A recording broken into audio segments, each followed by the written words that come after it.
Good afternoon, Sir Joe. It's an honor to have him here live in Dubai, Mr. Jonathan Ruiz, and we call him Sir Joe in the Philippines and here in Dubai as well. He's a father of two and a caregiver himself to his father, but he calls himself as a love giver. He got his own agency now and his own community for bookkeepers and accountants. He called it OPAB, which is for bookkeepers and accountants, and then the freelance financial controller in Dubai. Welcome, Sir Joe, to Balikbayan for Good podcast and community. This is the first time that I will be having someone to interview with po, and it's an honor for me to, share the story of Mr. Jonathan Ruiz. So, Sir Joe, thank you for inviting you here. Talaga kasi sobrang, alam mo yon, first time to, and alam mo naman yan, napapagkwentuhan natin kanina. Hindi to scripted kasi Right. I really want to share yung pinaka-fresh story talaga ni Sir Joe bilang former overseas Filipino worker in Dubai and from different parts of the world actually, no, Yes. Sir Joe? Saan nga ba talaga nagsimula? Right. First, it's my honor too, Miss Lee. Thank you so much, to be here as your first guest, Yes. sa It's an honor, Balikbayan Sir Joe. for Good. So, thank you so much. I've been to so many countries actually. Initially in Italy. So, I worked from dishwasher to chef in Italy for 8 years. And then I moved to London. I took my master's degree. And then after graduation, I moved to Norway. For 2 years, I worked as a cost controller. So that is the time where I started yung accounting ko I na see. skills. Kasi ang hirap mag-transition from bookkeeper, from chef, no? Chef to Ibig sabihin, bookkeeper and nag-chef ka accountant. sa Italy tsaka Yes, sa London. yes. Pagkatapos, after graduation na may master's degree na, I moved to Norway, so I was able to practice yung accounting and finance. Pero Sir Joe, what's your profession? Like yun ba talaga yung tinapos mo? Ang tinapos ko talaga is accountancy. So that's the reason. But I okay. was forced to work as a chef, no? As a chef. Actually, I started as a dishwasher kasi my mom is an OFW too in Italy. And nung kinuha niya ako, I don't know how to speak the language. And parang yun yung path na mas mabilis kasi yung diploma natin, it was not accredited in the country. Alam mo yung ganun. And Right. mahirap during that time na umangat. When was this? This is year 2004. So, ibig sabihin Years na nakapala back. rin ng overseas Filipino Yes. worker. Yes. Okay. Yes. So talagang OFW na OFW tayo. And then si father mo, he's in the Philippines. Yes, he's in the Philippines and then my mom is the one working abroad.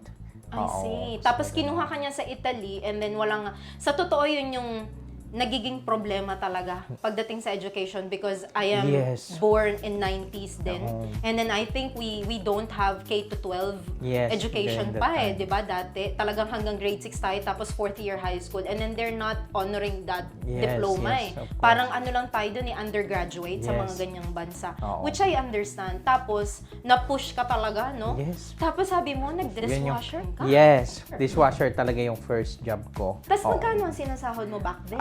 Maliit pa lang, no, as a dishwasher. Pero since kasi euros, so magandang exchange Right. rates. Yun yung advantage pag yes, nasa yun yung Italia ka. advantage, no. Siguro when you convert it in Philippine peso, malaki na yun kasi it's around 40 to 50,000 pesos during that time. Pero back then, Sir Joe, you have a family na kasi Wala pa. based on my research, you got 2 kids. Yes. I So see. after ko pa nung lumipat ako ng Norway, I met my ex-girlfriend. So now of course my wife. I see, So doon ko okay. siya doon kami nagkita. So then she left Norway and she moved in Dubai in UAE. Nice, Oo. okay. So we had 2 years long distance relationship. And then we got married and siya yung pagkatapos ng wedding, of course honeymoon, nabuntis siya. So Right. pagbalik niya dito sa UAE, meron ng panganay. Right. So the problem is who will take care of the kid? Exactly. No, kasi kung nagwo-work siya, paano yung bata? Tapos she's asking me, ano bang plan mo sa buhay? Kasi talaga Right. I don't have any plans na umalis ng Europe during that time. Pero I said, I think it's time to build a family. So I moved to Dubai. Right, sinundan mo na siya dito. Yes. Pero nasan yung bata? Yung bata is, ipapanganak pa lang, I siguro see. 2 weeks before. Right. Okay, this is year 2013. 2 weeks before siya ipanganak, dumating ako dito. And then, sabi ko, wait, kailangan kong humanap ng work or else, paano bibisahan yung family, Exactly. di ba? Kailangan Exactly. meron kang good amount of salary, di ba? Yes, kasi to dito sa sponsor. Dubai, exactly, I'm about to say Right. that dito sa Dubai, there's a category Correct. ng amount ng sahod. Na kapag wala kang ganitong sahod, then hindi you pwede. cannot be able to sponsor nga the Right. family. I got that. So, anong naging una mong trabaho So, dito sa Dubai? ang maganda kasi since cost controller na ako from Norway, so financial controller na yung naging position ko. I see, dito that's sa why you Dubai. build up a community Yes, name after correct. that. Sir Joe, just for the sake of the audience na Yes. nanonood, anong ginagawa ng Controller. cost controller Yes, and financial okay. controller? Right. What's the difference? Yes. Okay. So, kasi, it's second to the CFO, to Chief Oh, Finance wow. Officer, no? Kumbaga, as a financial controller, you handle the full department. Right. Okay? Ikaw ang nag-oversee ng lahat ng Finances. team, ng finances from A to Z. Pero ang maganda kasi, once you're on the top as a financial controller, so you are more on investigating, checking Right. the works of the finance team and make sure that everything was in place. The numbers are correct because you are going to make recommendations to the CFO or to the CEO. I see. So yun yun. And then that was your job back in London and in Dubai na. Yes. I see. Oo. And then syempre, alam naman ng lahat because I've been in Dubai din talaga for how many years. Pag nasa accounting ka or finances ka, malaki ang sahod mo, yeah. right? Yeah, that's And true. then, that time, syempre, you're able to give residency visa na Yes. sa mag-ina mo. Right. And nandito din siya nanganak. Yes, dito I siya see. nanganak. And then, hanggang sa nagdalwa na yung kids. Right. No? So So you dalawa have really a family here Yes, before. my wife and my kids. And then, she got her sister. Yung sister niya is andi dito sa Abu Dhabi. Yeah. And then, ilang taon yung mga bata bago Yung mga sila umuwi? Bago sila umuwi, it's already 5 and 7.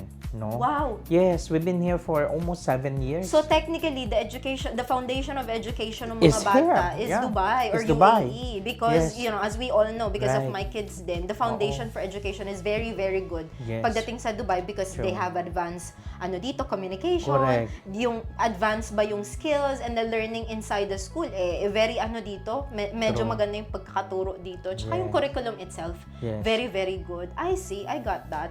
And then, yung Sergio, yung sinasabi mo na umuwi na kasi si Mrs. Based on my Correct. research, andun na si Mrs. Yes. How did it happen ba? Okay, good. Good question, no? Kasi it was, so after pandemic na, tapos na yung pandemic, but as everything is working na in place, no, face-to-face na rin yung work. So ngayon, my wife and my kids are going for vacation kasi tapos na yung school dito, di ba? So, anong nangyayari is July, August na yan, June, July, August. Tapos na yung school. So, I'm planning to send them, no, sa When was this? Philippines. This is to 2022. Right, Okay, so June 2022, and then I told her, you stay muna with grandfather sa tatay ko kasi I want my father to really spend time with the grandkids, no? So pagdating sa Pilipinas, my wife noticed na yung sakit ni father, which is the Parkinson's disease, is advancing. Okay, so parang ang bilis ng progress. Yeah, Na yeah. hindi na siya masyadong nakakalakad ng walang bantay, nagkaka-start magka-demensya. So sinabi niya kagad sa akin, sabi niya, I think you should come home and check the situation. Kasi parang ang nabibigay lang naming support is financial support kasi nga wala ka sa Philippines. Exactly. So, nagulo ang mundo ko, Right. honestly. Kasi hindi, during that period din, nasa transition ako ng career ko where I'm trying to work as a freelancer. Kasi parang inisip ko, I think I need to do something on the side kasi nauuso talaga yung work from home setup. Right. So, after work, lagi talaga I'm looking for an extra. So, Yes. nag-uumpisa na ako noon during that time. But So this was way back 2022. 2022. I see. So Oo. after pandemic na to. Yes. And then sir, nag-o-office ka pa nito. yes, I just I'm want the working audience to corporate. understand kung ano yung strategy na ginawa mo Yes. bago ka nagkaroon ng agency, Yes. which is a digital business, Right. which is a digital agency Correct. talaga, Oo. which is focusing sa mga bookkeeping Bookkeeping. at saka accountancy, Yes. right? So, ibig sabihin, nagsakripisyo ka talaga. Yes. Wherein, after ng work, this is a office work, Yes, sir, it's ha? an office work. After the It's work, corporate. you're gonna go home, tapos Yes. magtatrabaho ka pa, Yes. and then after nun, makikipag-usap ka pa sa pamilya mo sa Right. Pilipinas, mag-aalaga ka pa ng bata, which is nagtuturo ka pa ng, Yes. ng assignment maybe, even Yeah. nandun si Mrs. Syempre, Oo, iba pa rin yung ganong personal connection with the bata, di ba? Right, I right. see. Talagang sakripisyo nun, sir. Sacrifice, yeah. And then, this freelancing career, paano ka nag-transition? What's your point? Parang breaking Okay. point na, okay, let me just go home na kasi Right. si Papa, ganito na yung Yes, okay. sitwasyon. So, wala talaga akong plan na to resign from the corporate job, no?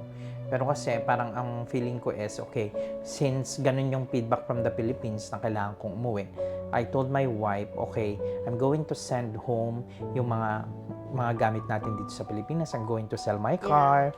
I'm going to cut the rent.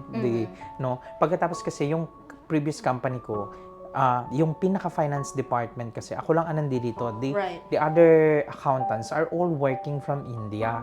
So, naka-outsource okay. doon. So, I said like, pag umuwi ako ng Pilipinas, what will happen is, saka ko sila i-deal Right. na to work from home. If No? possible. If possible. Oo. So, ang paalam ko, no, pero since naka-set up na ako na inuwi ko na yung mga gamit and things, sabi ko, okay, pagdating ko ng Pilipinas, after 2 weeks, kasi sabi ko emergency leave.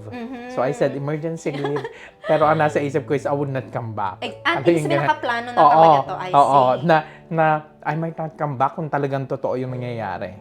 Alam mo yung ganun, yun yung mindset ko. Pero, I got a 3 years contract, no? And it's a good amount of money. Parang sabi ko, I will be able to save, calculated pa, sabi ko, 5 million pesos will be on my bank account if Right. I'll finish that contract. No? Laki Less nun. na yung mga gastos, lahat. Then, I can be able to build yung house, business, may extra money pa. So, yun talaga yung original plan. I see. But then, when I got home, no, eto na kasi mabigat talaga to pag sinishare ko. Tinatanong okay, ko kasi, Sir Jo. tinatanong ko kasi lagi yung father ko. Sabi ko, nakita ko na nga, no, may Parkinson's disease and talagang nag-start mag-deteriorate. Alam mo yung meron talagang dementia na sometimes tatanungin ka, sino ka ba? Alam mo yung so ang bigat sa pakiramdam. Oo. And then one time, I asked him, sabi ko, what do you think? Should I go back to Dubai or should I stay in the Philippines with you? And then ang sagot niya, sabi niya, pwede naman. And he cannot say directly na, you stay. Alam mo yun, kasi he knows na yung life mo in Dubai is good and all set up, no? So, that's the time when I said, I think this is a calling na for me to stay. And then, Right. uma-attend pa ako ng mga trainings, ng seminars, no? And ang kalimitang sinasabi ng speakers, don't waste your time and or you might regret it kung di ka mag-i-spend ng time with your family. Sabi nga nila, ma-earn mo yung pera eh. Yes. Araw-araw ma-earn natin. Pero True. yung time, you cannot go back talaga. True, 100%. So then, after 2 weeks, so natapos na yung leave ng 2 weeks. So, nagbigay ako ng notice. Sabi ko, I might not come back. No, I still need to stay with my father para maghanap ng caregiver. Pero hindi pa to Yun- resignation. Oo, Kumbaga, pinaplant Oo, ka seed mo pa lang sinasabi ko, sila. tapos sabi ko, can I work from home?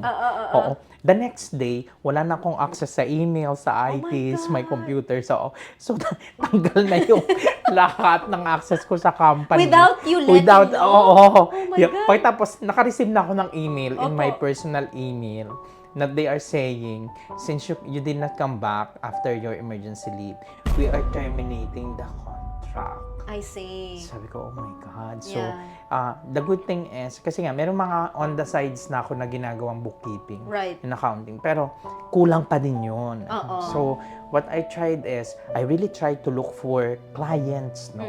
Kahit online, and I'll push myself kahit saan yung bansa eh. US, Canada, Australia, basta kailangan, sabi ko, meron ako dapat maging clients or else magugutom yung pamilya ko. At saka Oo. yung, at least ma-level mo lang Right. ba yung pera Yes. or income mo Correct. sa lifestyle ninyo. Yes. Or sa, syempre, sa pamumuhay ninyo Yes. sa Pilipinas. Oo. Kaso, yun nga, sa akin ha, Sir Jo, feeling ko it's a sign not to True. continue Dubai because binigyan ka na ng gano'n na termination agad Yes. na you're not expecting Yes. 'di ba? True. And then at the same time, naniniwala ako na kahit ma-zero tayo, Agree. mawala man lahat ng business, mawala man lahat ng properties, if may ganito ka, Yes. yung skill mo, Agree. you can always repeat Right. that same success. Yes. Mauulit mo ulit yan eh. Kaya, yun, parang for me, it's really a sign Right. just to stay in the Philippines. Kaya kita na-meet doon nung Oh, November. yes. Yes. Because, as you know guys, sa mga audience, for the sake lang Sir Jo, Yes. noon sa mga audience, magkasama kami sa isang community. It's a Right. freelance community sa Philippines. Yes. And then, there was like an event, it's an anniversary event nung community na yon. And nagkasama tayo doon. Doon tayo nakita. Right, Kasi correct. sabay po kami umuwi sa Yes, I can still Pilipinas remember. noon. And then, nagkita pa kami sa bar. Yes, nagbabar, Tapos, yon, nandun, we get to know yung mga lodi na talaga sa Yeah. Pilipinas, yung mga freelancers na rin ng mga may success stories, yung may mga agencies na rin sa Pilipinas. At very, very, na sila, wealthy na Well, sila yes. in terms of people, in terms of, syempre, money, ganyan. Pero after that, Sir Jo, nung na-terminate ka na and all, you really focus on freelancing Yes. na. Yes. I see. So, dito na pumapasok yung strategy wherein talagang nagpo-push tayong kumuha Yes. ng clients offshore. Tapos, Everywhere. how was it? Like, how's the Actually, experience? At the very beginning, parang siguro naka 100 applications ako and proposals sa mga platforms. Yeah. No? Yun ang hindi alam ng mga tao, Yes. Sir Jo, Bago na akala mag-succeed. nila positive ang nakikita Yes. sa atin because that's only the positive side nakikita sa social media. Pero ang hindi nila alam, sobrang hirap ng pinagdaanan True, natin. Kahit yung mga na-interview ko or nakakausap ko rin, thousands of emails rejected. Yeah. Sa 1,000 or 2,000 email, nakakakuha sila 1% lang, dalawa Right. lang, 10% lang. Depende kung anong klaseng service. Yun yung hindi na nila nalalaman, no? Kasi siguro ang proposals, sobrang dami kong nagawang proposals, but it did not really get into close deal, no? Pero parang with those proposals, they are preparing you pala for a bigger clients, pagkatapos I believe a bigger on that. plans. Kasi, Sir Jo, syempre, I'm a Catholic, pero I have family din na born again Right. Christian, so parang mix na rin yung belief ko. You're a Catholic too, right? Yes. Talagang si Lord, kapag binigyan tayo ng sobrang bigat na challenge True. or binigla tayo na bigla na lang tayong binagsak, iba na pala yung kapalit nun. Agree. Ibig sabihin lang, piniprepare lang niya tayo talaga na lumakas yung loob mo. Kasi I'm preparing you for a bigger picture na or situation. Kaya dapat handa ka, anak. Parang ganun True, lagi true. yung sinasabi ko pag meron din akong challenges sa buhay eh. Pero that's what I can, parang that's my impression dun sa na-experience Yes. mo eh. Kasi ngayon, very successful na yung agency. How about yung strategy in getting clients, Sir Jo? Para lang malaman Magka- rin ng audience, how did Yes, you get those clients ba? Ang ginagawa ko talaga is visible ka. That is one. Kasi Visibility is credibility. Yes. I mean, honestly, kasi lahat dapat ng platforms, whether LinkedIn, Facebook, or Upwork, o sa kahit sa ano pa mang platform. So, what I did is consistent talaga yung pinapakita ko. That's the keyword, Sir Jo. Yes, Consistency is the key. Kasi correct. kahit na visible ka, if Yes. you're not consistent, people won't know your Yes, service. Yes. Yun yung isa doon. Pagkatapos, syempre, at the very beginning, parang, ano ba talaga yung service na yung offer mo? Alam mo yung ganun. So, parang, wait, okay, I need to focus on, kasi ang background ko na is accounting, bookkeeping, so I need to be there, and then Yeah. controllership position. So, yun talaga yun. So, nakikita nila na I'm posting about, like for example, na dito sa Dubai, so corporate tax, so I'm posting about corporate tax, VAT registration. Right. So, yung mga ganon, parang, wait, ito yung kailangan ng mga business owners. Right. So, they will come to me, no? Nagre-reach out talaga sila. And you posted this through your Facebook, Yeah. Instagram, Yes. LinkedIn, Correct. Upwork. Okay, Yes. got it. And it's there, no? Pagkatapos, pagka meron pa nga one time, no? Sa OLJ naman, yung client na talaga yung nag-reach out. OLJ is an online jobs PH, right? Yes. And until now, so I was able to get that client, no? Until today, Wow. no? Kliyente ko pa siya and I'm turning So from 1 year. 2022 up to 2024, Yes. 2 years client. Yeah. That's good. So sabi ko, wow, I never expected na magtatagal talaga sa ibang clients. And parang ang nangyayari din, kasi dun sa mga nagtatry, no, minsan kasi you-onboard yung client, tapos mawawala. So, they keep changing, no? The service. Yes. So, parang nandoon yun rin yung point na, okay, kailangan mo mag-innovate, kailangan mo Yes. magdagdag, and you need to deliver. Exactly. So, Actually, yun. Sir Joe, I got that common question. Eh.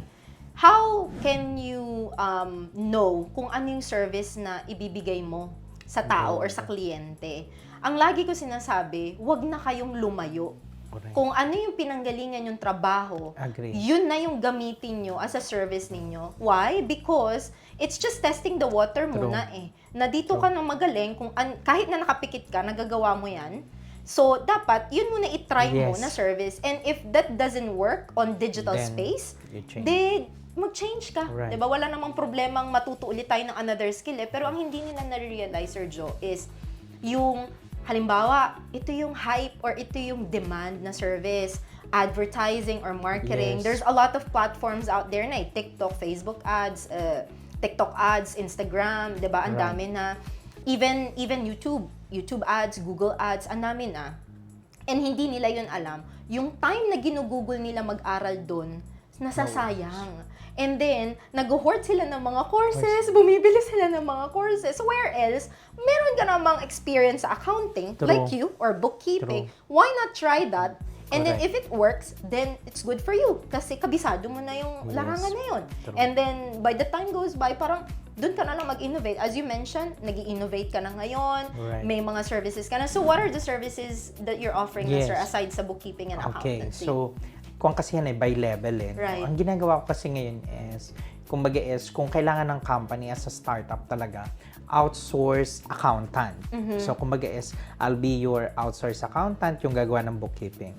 Pagkatapos merong outsource CFO. Oo, Okay. so outsource CFO where yung company is may bookkeeper na, may Right. accountant na, so ikaw ang mag-handle sa kanila. Mhm. But of course, yung outsource financial controller Exactly. na ikaw naman yung magmamanage dun sa mga tao. Right. So kumbaga is by layer siya. Yung tatlo na yan is related pa rin, di ba? Pero exactly. it's a full bundle. Kumbaga, so yun yung makukuha nila. And then later, I'm thinking kasi parang marami din lagi nag-a-ask, BAs, no, SMM. Then kung Right. talagang well-built na yung agency ko on the accounting and bookkeeping, add up control, those then maybe services. later, no? Yes. Pagkatapos yun nga, since nagkakaroon ng community, Right. no, dumalaki yung outsourced prime accountants and bookkeepers. So parang towards going to recruitment.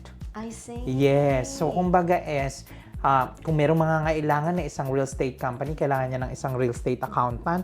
So nagpo-provide ako. That's the reason why you have Yes. an accounting community in Philippines and in Yes. Dubai, which is Correct. in the Philippines you call it OPAB, OPAB. Outsourced Yes. Prime Accounting and Bookkeeping. Bookkeeping. And Yes. then in Dubai, Freelance finance controller. freelance financial controller. Yes. I see. So, ibig sabihin, kung merong mga opportunities na Right. gusto nila it's like a pool of Yes. candidates Correct. na Oo. ni-train mo na ng strategy mo, na Yes. alam mo na marunong to because I pass over my Correct. brain dito sa mga tao na to. Yes. Oh, that's a good, Oo. that's a good plan.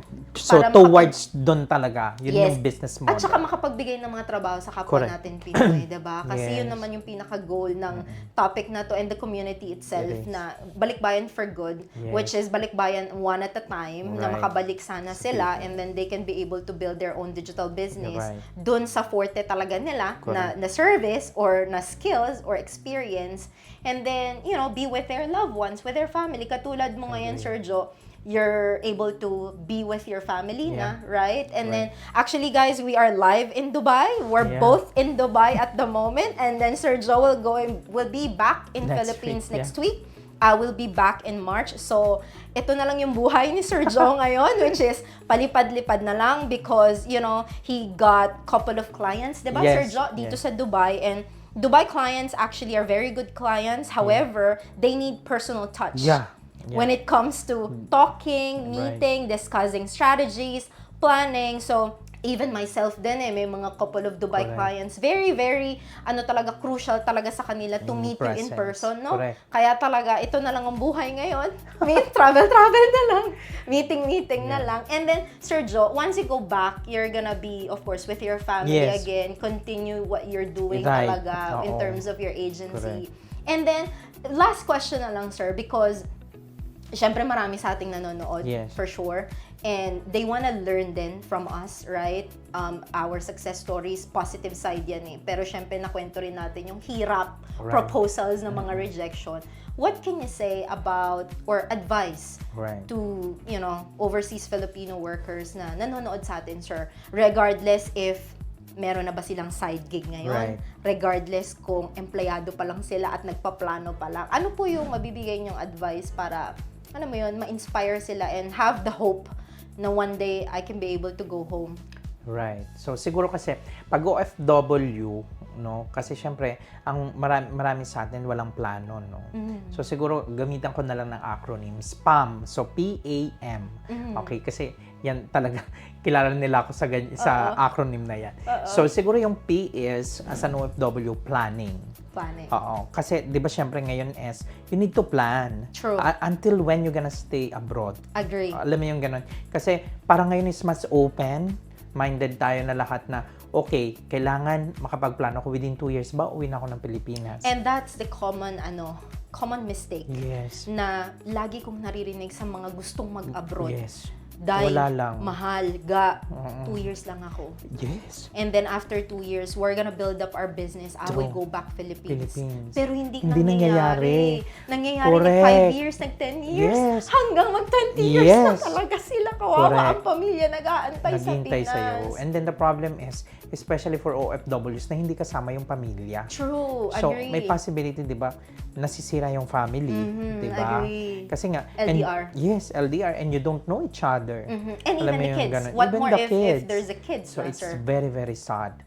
Alam mo yung, ako nga, bago ako mag-travel ngayon, yung kid ko is, she kept saying, Papa, are you coming back? You're not coming back, right?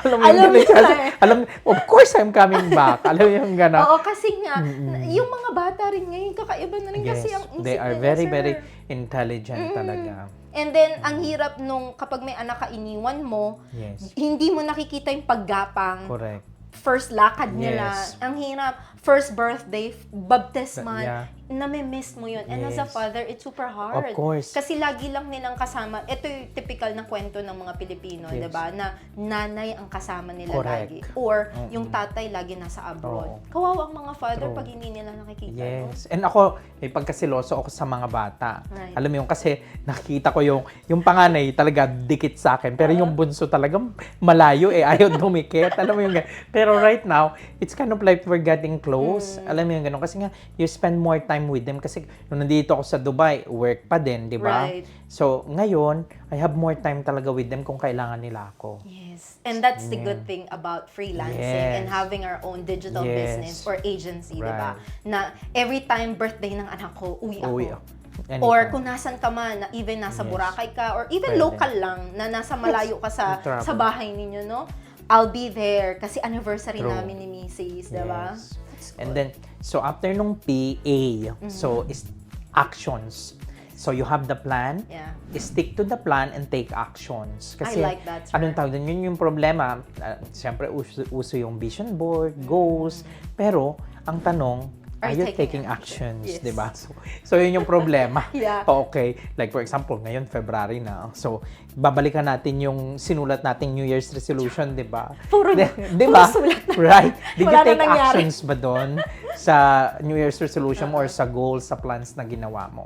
Tsaka So, yung consistency, yes, sir. Kasi kung consistent magte-take action sila for one time lang, kasi trip lang nila, napanood lang nila tong video na to, and then na-hype siguro sila.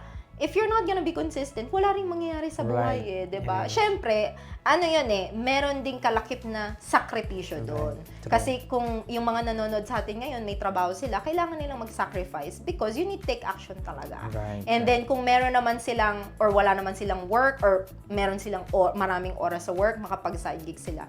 I think this is the time na to take action din, no? Correct. Which is consistent. It is. Yeah. Oo. So, yung pangatlo, yung M, no?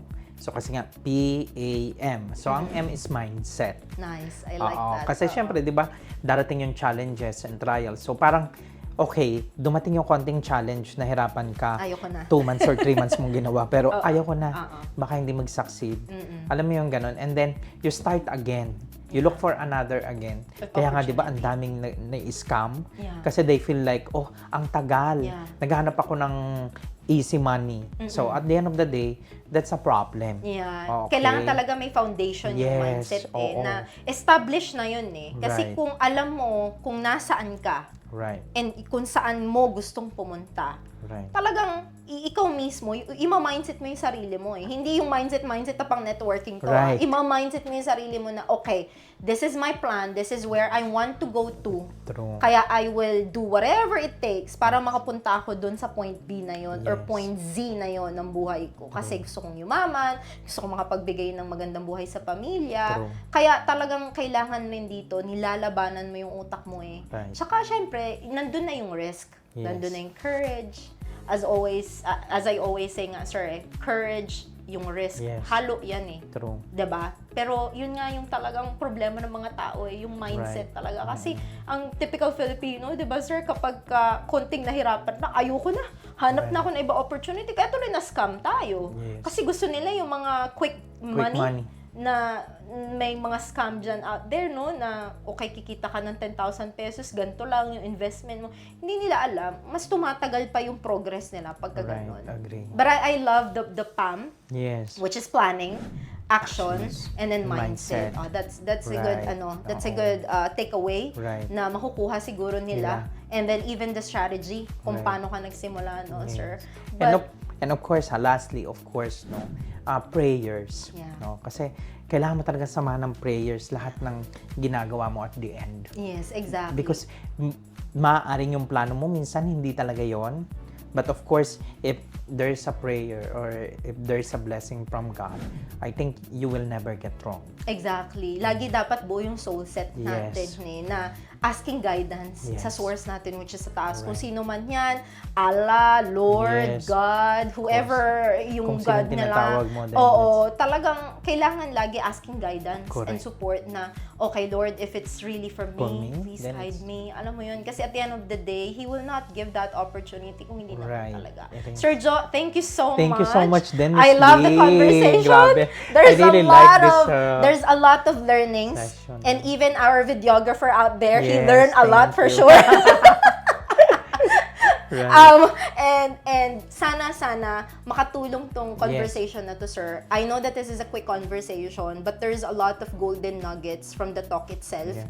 And I'm very honored talaga Me na too, ikaw ma'am. yung first ever Thanks so much.